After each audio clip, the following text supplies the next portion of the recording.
I'm very glad to be here, and since my article in this beautiful monographic issue of deSignis was about a specific case study. It was an analysis of the Harlem Shake 10 years after. I thought that could have been nice to show you the background, the basic theory that I tried to build up in the years in order to understand memes. But before, I want to show you some semiotic memes that I made myself across the years, because I hope that you see the slides running correctly.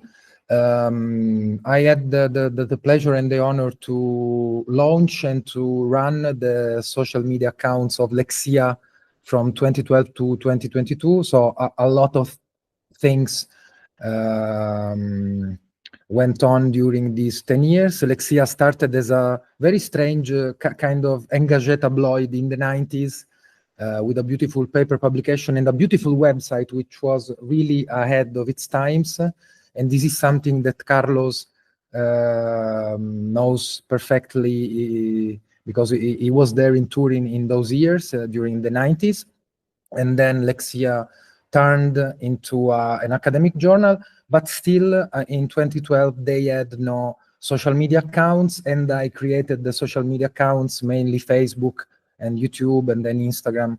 And the idea was to try and communicate semiotics in a fun way, and so we eventually employed memes as well. I will show you really just a handful of them. We used very famous formats just to be fun. So no particular content was conveyed by this meme, but just the idea to fit the trends and to blend in the trends.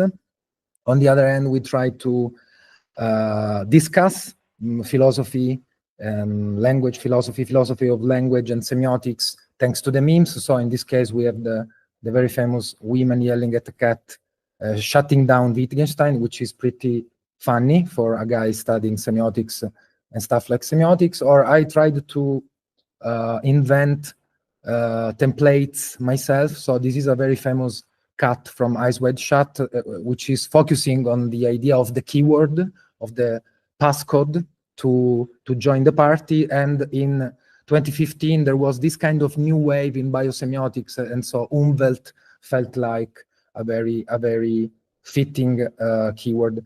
And obviously the idea was to, yes, just to spread semiotics thanks to the memes, but at the same time explaining memes semiotically and telling a little bit of the history of semiotics. So here we have a comparison between a very old advertisement analyzed by Umberto Eco from 1968 and the very same template, or I would say the very same plastic visual structure in the Distracted Boyfriend meme from 2017. So this felt particularly pertinent. So, we had this feature which was memetic in itself, but I want to go faster because I want to talk you about the things that I tried to find, semiotically speaking, regarding memes. I enjoyed myself once upon a time in making a whole presentation by using just the Distracted Boyfriend, which is a kind of obsession for me, just like the Confused Travolta is an obsession for Professor Jost, and we're gonna see in a couple of slides another philosopher obsessed by a specific meme. So this is the synthesis of my path as a semiotician trying to study memes in Italy in 2010s, so it was not so easy. I started in 2013, maybe not by coincidence, because 2013 was the year of the Harlem Shake, which is still today the biggest grassroots memetic phenomenon ever. And so I was completely struck by this phenomenon. And at the same time, coincidentally, actually, in the very same year, 2013, I discovered that a whole language called lolspeak, and based upon systematic mistakes as a rule, was created out of one broken English sentence, something that for a semiotician is like a huge and fun discovery. 2013 was a very important year because these 3 books that were pivotal were published. So there was no such a thing as the semiotics of memes in 2013, but I started stealing from books such as these.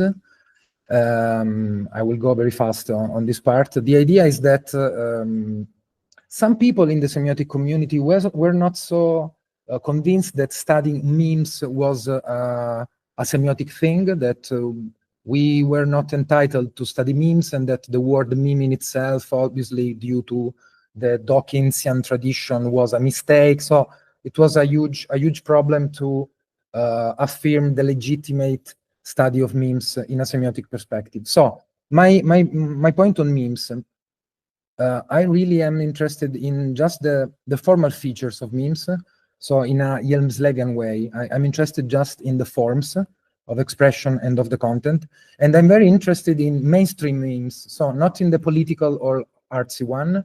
I'm interested in memes as a kind of digital mass form of communication. And this is why I started focusing, obviously, on the 2 main formats that we had from the very beginning, so the image macro, to the most semiotically interesting one, which I would label memes.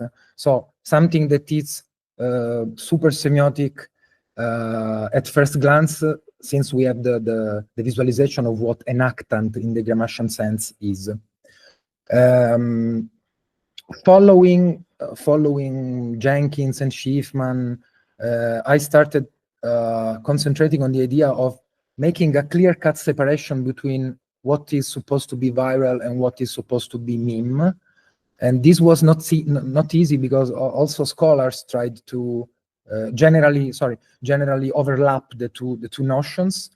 But in the end, it's not so difficult to separate the 2 things, even though they obviously are related, but theoretically they must be considered in a separated way. So when something goes viral, it's just a token that it's spread and copied and posted. On the other end, memes for a semiotician is an hypertext in the Genetian way. So in the end, I got up with the idea that virality is bad, and memetics in a semiotic way is good, is much more interesting, much more rich, theoretically speaking. So what I propose is really memiotics in a nutshell. And so given the basic nature of the kind of summary that I want to share with you today, I start with the very basics, so with the semantics, syntax, and pragmatics threefold organization of the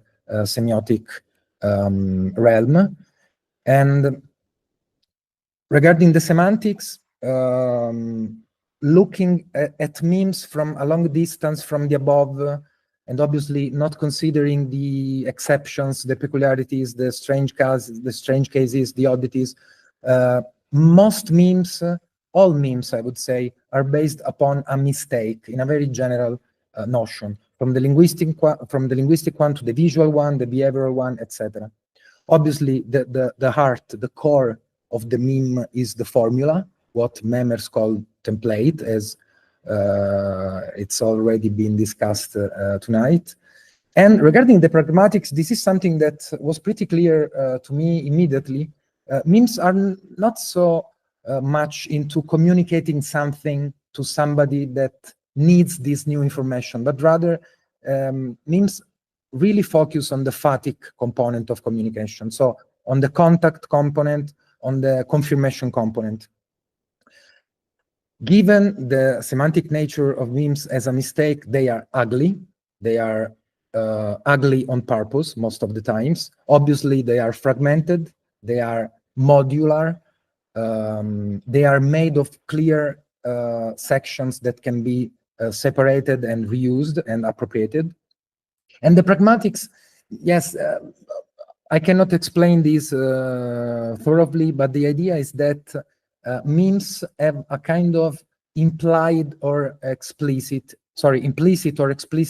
comparison that has to do with their pragmatics. There is the idea of a confrontation, of a parallelism of some kind, and this can be actualized or just taken at a virtual level.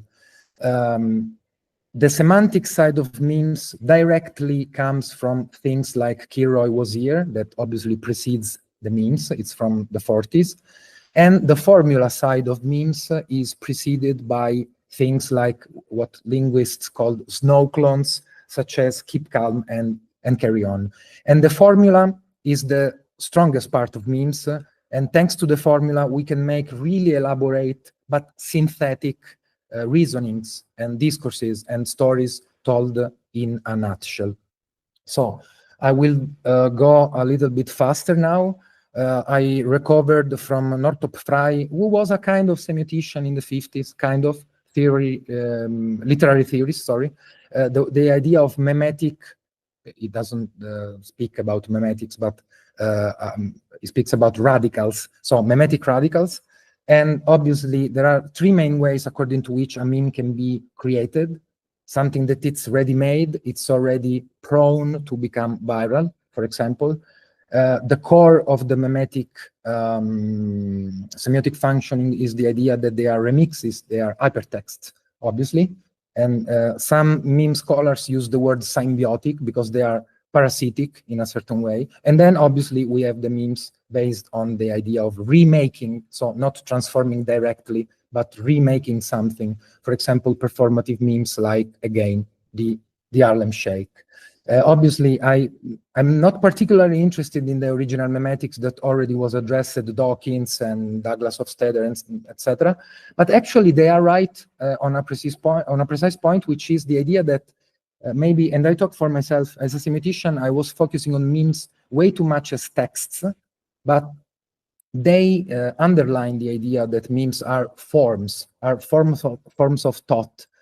I'm not perfectly convinced that they are forms of thought, but definitely they are forms in the semiotic term. They are ways of organizing a matter, so it's a perfect definition of form. And this is my synthetic way of addressing the definition of meme. The most semiotic one is the third one. They are formulaic texts that live in a serial dimension. So obviously memes are a series. We never have one meme of its own kind unless we are starting from scratch a new type out of this token, which are effective.